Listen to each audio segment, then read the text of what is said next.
বিসমিল্লাহির রহমানির রহিম। এই ফ্রিজের সমস্যা হয়েছিল, এটা হচ্ছে কম্প্রেসর, সেটি ড্যামেজ হয়ে গিয়েছে। নতুন একটি কম্প্রেসর আমরা সেট করে নিব। কম্প্রেসরটি সেট করার পূর্বে চেক করে নিব পারফেক্ট ভাবে কাজ করে কিনা। অতঃপর হচ্ছে চেম্বার এবং কনডেন্সার আমরা সুন্দরভাবে ফ্লাশিং করে নিব। ফ্লাশিং করার পর কম্প্রেসর যেটি সেটি আমরা সেট করে নিব।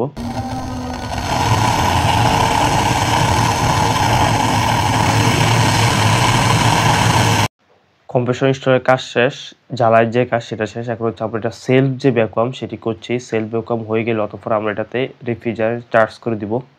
এই ফ্রিজটিতে রেফ্রিজারেন্ট হিসেবে R600 এর যে রেফ্রিজারেন্ট সেটি ব্যবহার করা হয়েছে। ভ্যাকুয়ামের কাজ সমাপ্ত হয়ে গেলে অতঃপর হচ্ছে আমরা ইউনিট হচ্ছে রেফ্রিজারেন্ট সেটা হচ্ছে চার্জ করে দেই এবং এটি পারফেক্ট ভাবে হচ্ছে কাজ করছে।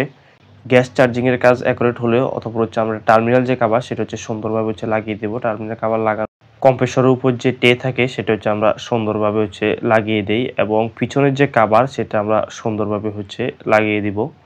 এই ফ্রিজটার আগে যে সমস্যা হয়েছিল সেটা হচ্ছে এটা পর্যাপ্ত পরিমাণে ঠান্ডা হয় না। নরমাল যে ঠান্ডা সেটা হচ্ছে একেবারে হয় না। আর ডিপের মধ্যে হচ্ছে হালকা, হালকা ঠান্ডা হতো। অতঃপর হচ্ছে আমরা গিয়ে যে সমস্যা পাই এটা হচ্ছে কম্প্রেসর, সেটার হচ্ছে সমস্যা ছিল। এখন হচ্ছে ভিতরে হচ্ছে পারফেক্ট হচ্ছে ঠান্ডা আসছে। ফাইনালি আমরা কাস্টমারকে বলি বোতল যখন আইস হবে তখন মালামাল রাখতে পারবেন। আর ডিপের থার্মোস্ট্যাটের যে পজিশন সেটা হচ্ছে আমরা ১ এর মধ্যে হচ্ছে সেট করে দেই। আমাদের যাদের বাসায় রেফ্রিজারেটর রয়েছে আমরা খেয়াল রাখবো সবসময় ফ্রিজের দরজা যাতে ঠিকভাবে লাগে, এই বিষয়টি খুবই গুরুত্বপূর্ণ।